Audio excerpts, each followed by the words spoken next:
Hey, it's Ed. Welcome to Behind the Mask. This is when we do sort of an in-depth look into the people behind those driving transformation. And so this one is super interesting because with Michelle Ivy Oak, she was the former CIO of Kindred, the hospital division of Kindred, and recently, or a couple of years ago, we'll find out here, moved on into a completely different trajectory with her career. So super, super interesting.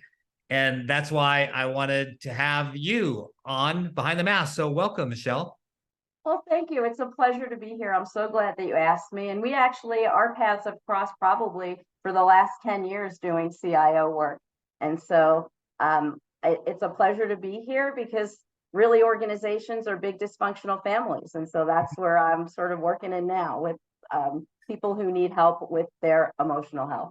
Yeah, actually, your degrees now are perfect, right, for a CIO because a lot of what CIOs or anyone that does transformative type leadership, it requires a lot of those skills, that you've since acquired formally. So yeah, we'll probably talk about that. So before we jump right into our three main question areas, tell us a little bit about your career because I sort of gave a little bit of insights there, but tell us a little bit about your career.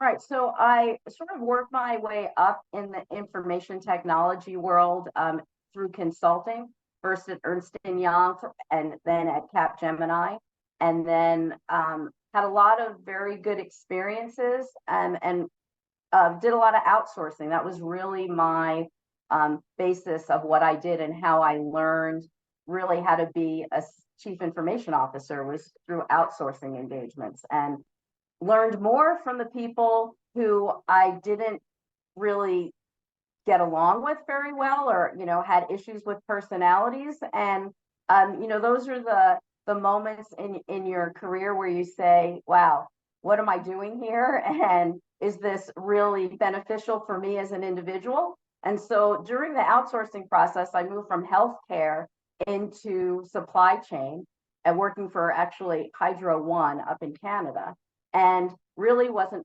fulfilling, which sort of cemented my thinking that I needed to be working in healthcare.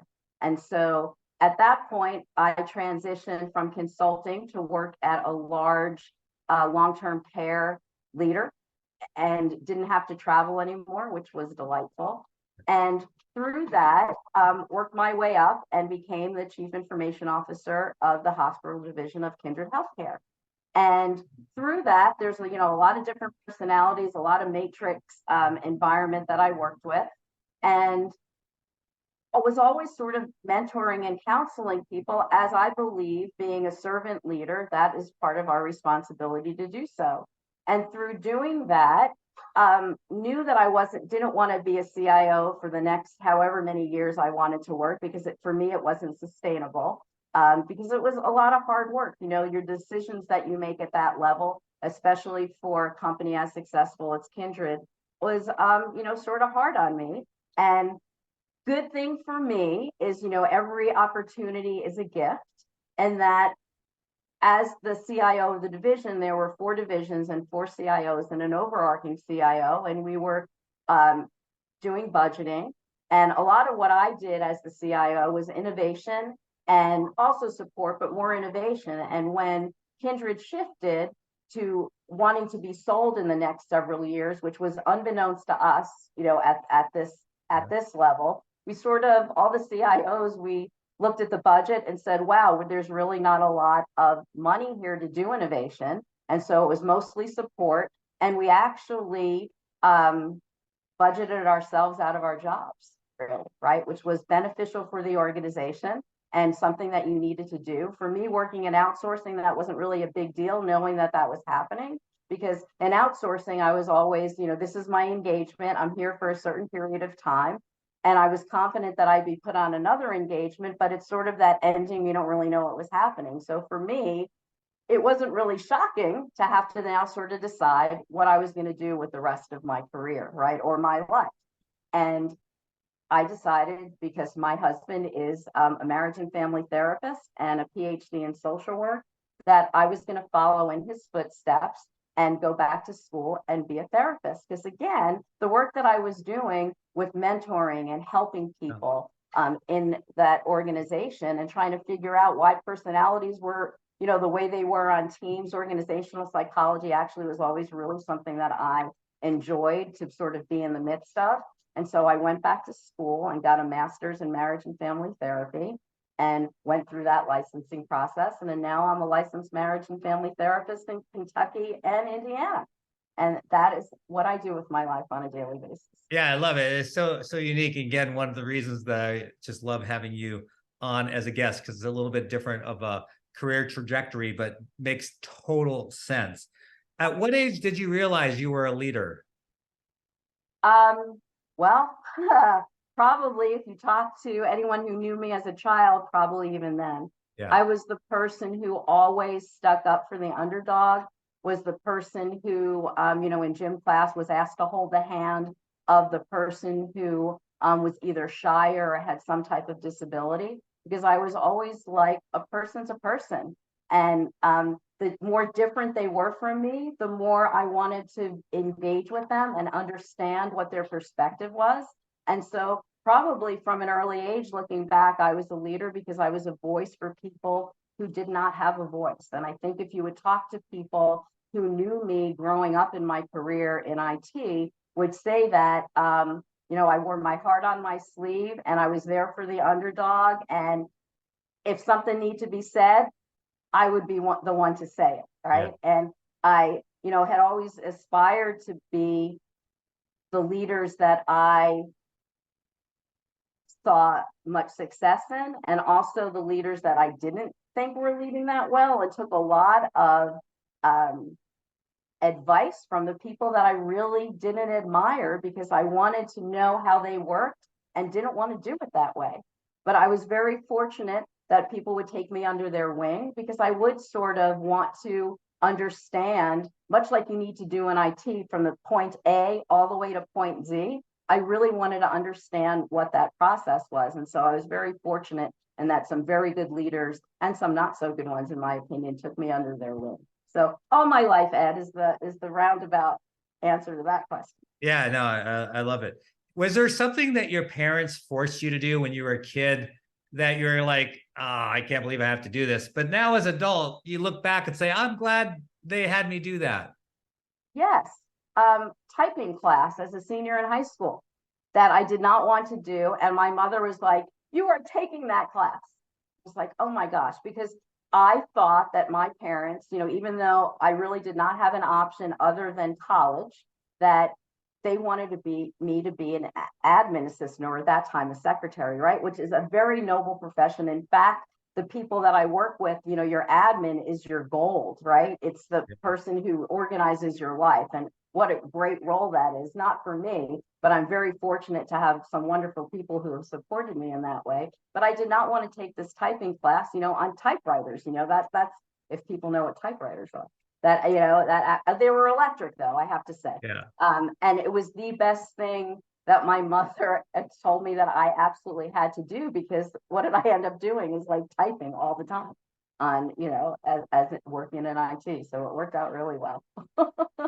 If you had to define that defining moment for you, like, was there one moment somewhere along the way, it could have been in your youth, could have been in your career, that really changed the trajectory? And maybe we've already talked about it, but changed the trajectory of your life? Well, I was always wanting to help people, always very community service minded. In high school, I was a peer counselor. And when I was in college as an undergrad, I worked at the Sexuality Education Center at the University of Buffalo, and did some counseling there, and ran their birth control clinic for a while. And that was like the Planned Parenthood of the university, but university based. And that was a tremendous learning experience for me, and really sort of cemented, wow, this is what I should be doing. But life takes its own, way. And I got married not right out of college, but pretty soon after. And my trajectory went into a total different direction, and learned IT because I had to, because that's like kind of like the job that I applied for at Siemens. Actually, I don't even know if Siemens still exists in their radiology division. I went from working at NYU Medical Center in the Department of Maternal Fetal Medicine, as an office person and learning how to do back end office and running the maternal fetal medicine practice there, and for one of the docs, and then sort of transition from there. So really probably by way of having to feed my family and support my family, I went into IT and learned sort of by doing, and was fortunate enough again to have people who took me under their wing, and things that I wanted to learn, they allowed me to. So I don't know if that's really answering your question, but I didn't get into IT in the normal route either. I guess Yeah. I do things sort of from a back end. No, it's super, super interesting, and which is why we do Behind the Mask, because right, who would know these different things about the people, clinicians that are leading transformation. Tell me, sort of moving into your career now, tell me about a time someone tried to hold you back, and what did you do about it? How did you react? Well, the person who holds me back is really myself, more than anything, by wondering if this is really the way to go at age 50 something, going back to school. Like, am I going to have another 25-year career, right? Am I able to do this because of my age? I haven't been in school for a while. Am I capable?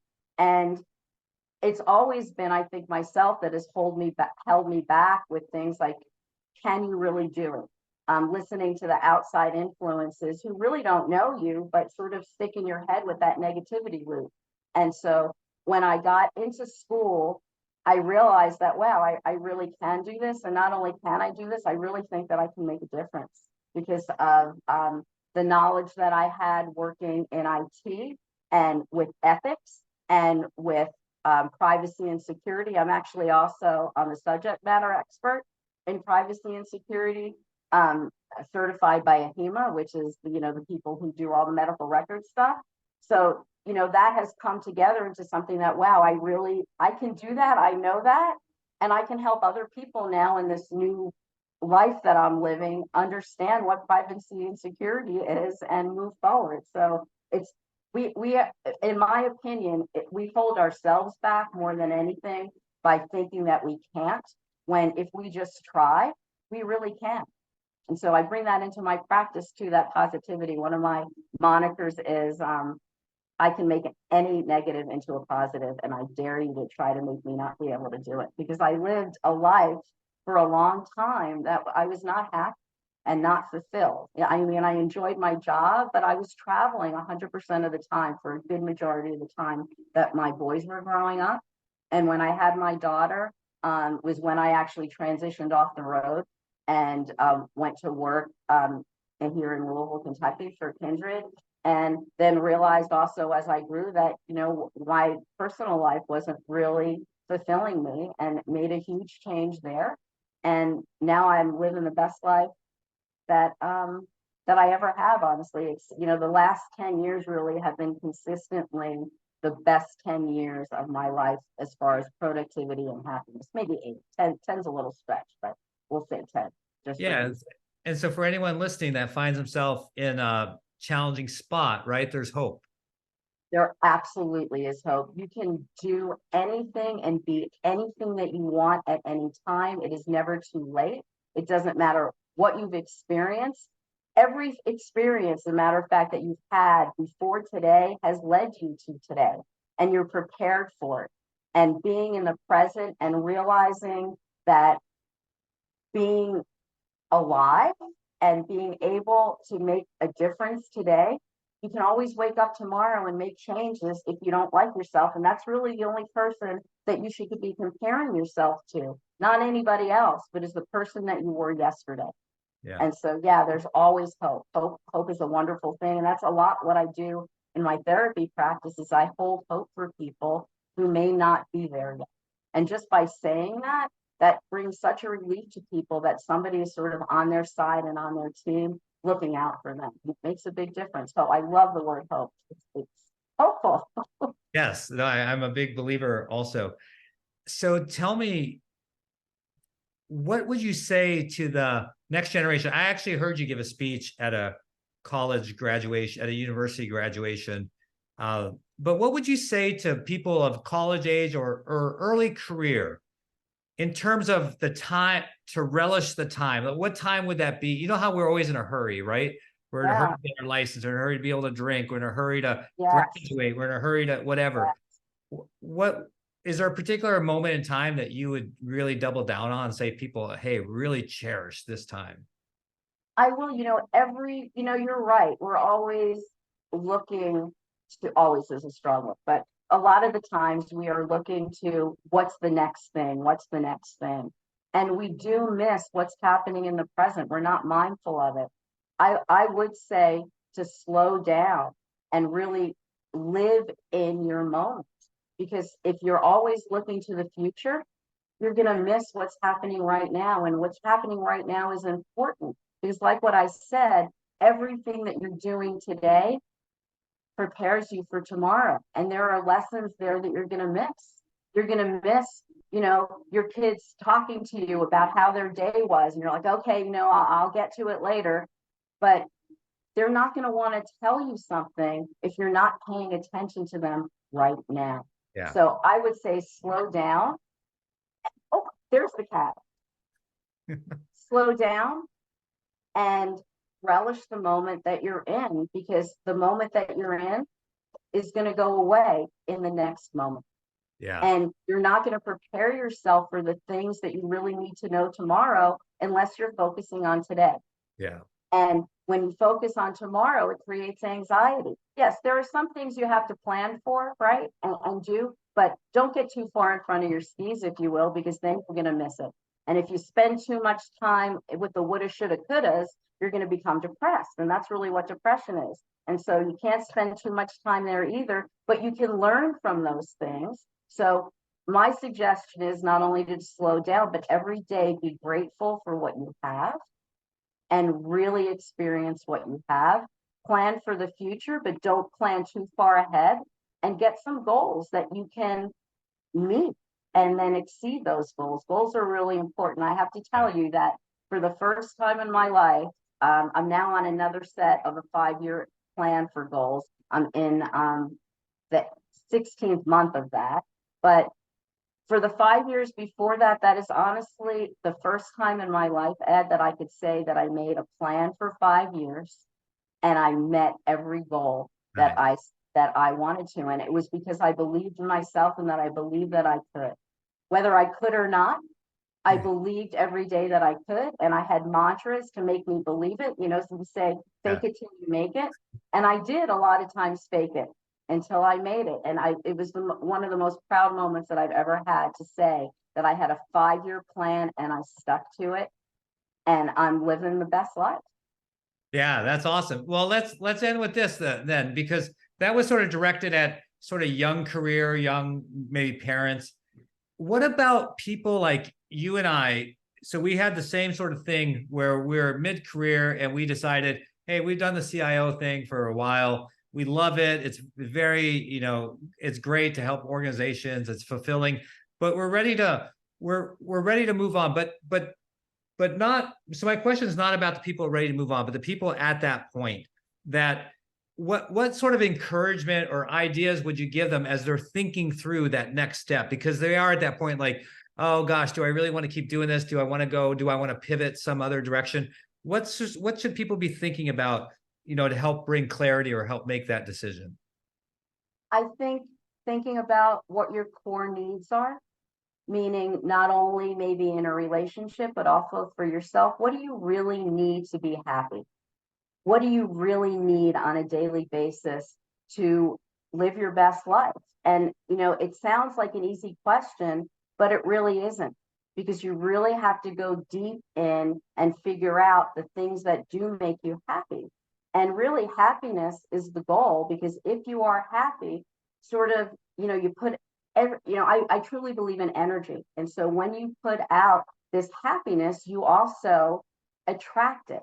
And Yeah. so if you're going to be negative and not happy and like get up and go to work and like, I really don't like this, that's what you're going to attract your entire day, is all everybody's to keep you down.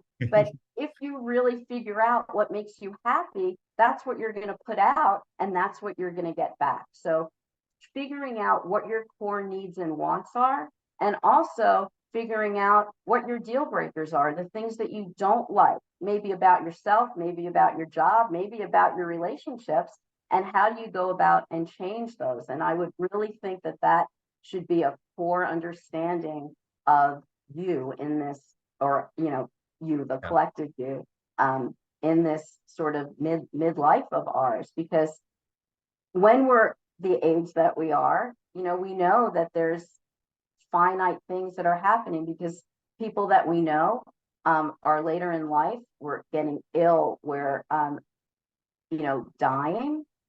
Death is a part of life. We don't do that very well in the Western world to Yeah. talk about that, in my opinion. But it really is a part of life. And as you get older, and you see people that, have died, and it's like, where, man, I love that person. Did I tell them that? No. Did I want to be with them more? Yes. Well, how am I going to adjust my life now to do the things that I really care about? Again, those core needs of connection.